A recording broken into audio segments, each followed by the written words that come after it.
Hello everyone, this is your professor once again, Professor Danny Kabulay, and we are on the course Accountancy Research. So, we are now on the final video number 5. Okay, so here we will talk about applications of accounting research. Saan ba ginagamit ang accountancy research or accounting research? Maraming pinaggagamitan yan. Kasi pag tayo ay nasa isang kumpanya, basically, 4 yung ating mga management functions. Number 1, planning. Yes, as accountants, we plan. Managers plan. Secondly, we also organize. So sa organizing, pwede natin magamit din ang research. Thirdly, leading. So accountants are leaders. When you become a manager, you are a leader also. So there are research applications also. And finally, the function of controlling. Okay? Remember the 4 functions of management: planning, organizing, leading, and controlling. Let's look at this one by one. Pagdating sa planning o pagpaplano, remember planning is a cognitive or a mental process. Ginagamitan siya ng utak. Okay? Nagplaplano ang isang tao or nagplaplano siya together with his team. Okay? So, when we do strategic planning, we need to research. Business continuity planning during a pandemic, we need to research also. Project planning, budgeting, investment planning. Saan mo ilalagay ang pera mo? If you had 1 million, where will you invest your money? You need to research. That's investment planning. Mergers and acquisition. Lalo pa ngayon, no, itong panahon na to na may pandemic, maraming mga kumpanya ang binibenta. No? Pinagbibili na lang nila yung mga companies nila, yung mga lupa, yung mga building. So many things are up for sale nowadays. So ang tanong, kung bibili ka ng kumpanya, bibili ka ng property, which one is a good bargain? Okay? So, alin yung magandang bilhin? So, you need to research also. Business growth and development. Let's say, wala tayong pandemic na. Tapos na yung pandemic. Gusto natin mag-expand. Gusto natin magtayo ng branches sa iba't ibang parte ng bansa or abroad. Pero saan? We need to research. Another planning application is operational downsizing. Sa panahon ngayon, maraming nagsasarang companies. Yung iba naman, hindi man sila nagsasara, nagbabawas naman ng tao. Pero ilan ang babawasin mo sa mga tauhan mo? How many will you let go? Okay? So, you need to research on that. Okay? And then, profit planning, production forecasting, tax planning, business modeling, product development. Ano bang magandang produkto na ibenta ngayong pandemic? Sabi nila, gawa tayo ng PPE kasi kailangan ngayon ng PPE. Lahat ng hospitals bumibili ng PPE. Okay? Yung mga companies na gusto mag-donate, bibili sila ng PPE tapos dinodonate nila sa mga hospitals, sa mga medical frontliners. So, how do you develop that product? You need to research what kind of materials, anong mga sizes, meron bang mga specific requirements ang Department of Health para pumasa siya? Kasi kailangan medical grade na PPE ang iyong gagawin. Okay? Revenue and yield management, initial public offering, and contingency planning.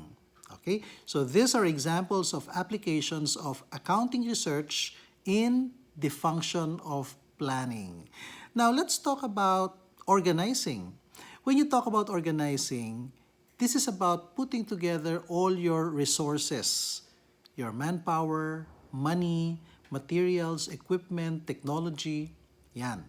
So, examples of applications of research in organizing, project management, automation or computerization, enterprise resource planning, resource allocation, reorganization, business consolidation and integration, business process outsourcing, procurement, job enhancement, and job combination. Kasi pag ang resources natin very limited, especially during the pandemic. We really need to research. We need to do better. No? We have to find ways kung paano natin pagkakasyahin ang ating very limited resources. Kung minsan yung magpapadeliver ka ng mga materyales, delayed because walang biyahe.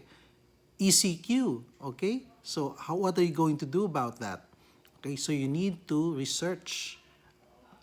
Now, let's talk about leading. So when you lead, you need to research also, like organizational politics. You need to research which one works and which one doesn't work.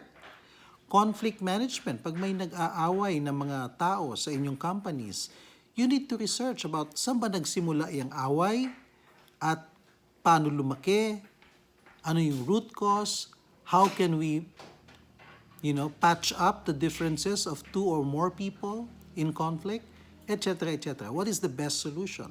You need to research on those things. Team management, corporate communications, recruitment and selection. Di ba pag nagre-recruit tayo ng mga tao, we need to interview them because we want to find out more about the applicant so we can choose the right one. We need to do background checking.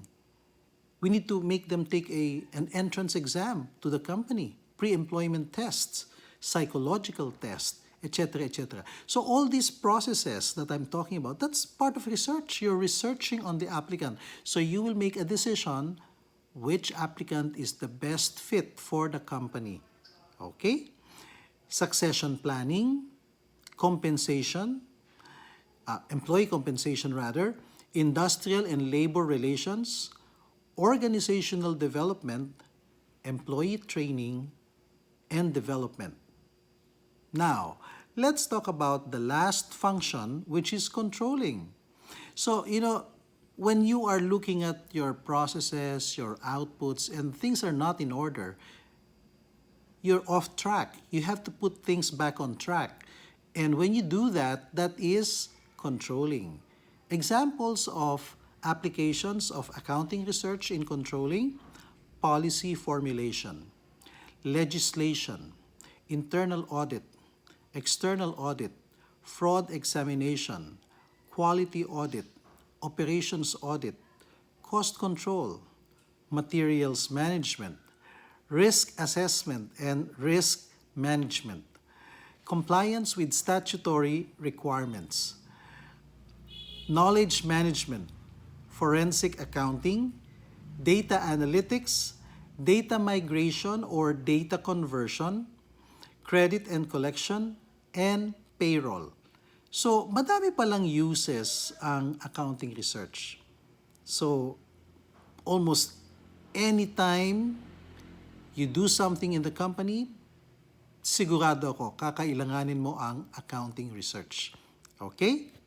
So, let's try to answer now the next batch of questions. Same exercise. What type of accountancy research and what type of application? So here is item number 5. Here's the situation or the anecdote. The accountant is estimating the potential cost of the insurance coverage of the heritage treasures in the museum's collection. Alam niyo, sa isang museum, maraming mga display niya na mamahalin, mga antique, no? And they're very expensive. Dapat yan naka-insure kasi pwede silang nakawin, pwede silang masunugan, pwedeng ma-vandalize, okay? So you need to insure those things, especially the high-value items. So tell me, what type of research is this? And what is the application? Now, the last question, the last item, item number 6, here's the anecdote or the problem. The consultant is consolidating all existing policies and formulating new ones and compile them into one big manual. Kasi alam mo naman yung mga policies, mga memos lang yan. So, those are collection of memos. So, you compile them, tapos maggawa ka pa ng mga bagong policies, you compile them in one big manual. What type of accountancy research is it? And what is its application? Okay? So answer these 2 questions in the comment section below this video. Don't forget that because that will constitute your recitation and your attendance for video lecture number 5. The last one for this week. Okay, so let's discuss about your project. So for your project for this term, each student must produce a research project. So it could be a business plan, it could be a feasibility study. I will give you a list of possible topics next meeting. So you will have to choose on a first come first serve basis. So you will choose what topic you like, okay? I will be guiding you all the way until November. Don't worry, okay? Papasa kayo, basta makinig lang kayo at mag-aral kayo mabuti at sumunod lang kayo sa instructions ko, okay? At the end of each chapter, remember there are only 8 chapters in the book, okay? And this course, we will talk about 10 weeks of lecture, okay? We will cover all the 8 chapters. A task is required leading to the completion of the said research project. So every week, meron tayong gagawin para sa project, magsusulat kayo para mabuo ninyo yung inyong research at the end of week number 12. Kasi week 13, you will be presenting them. Week 14, you will be submitting it already, okay? This requirement may be undertaken individually, but as I said, I prefer that you do it as a group, okay? So we agreed that there will be 3 members in a team, okay? So please submit to me the names of the groups.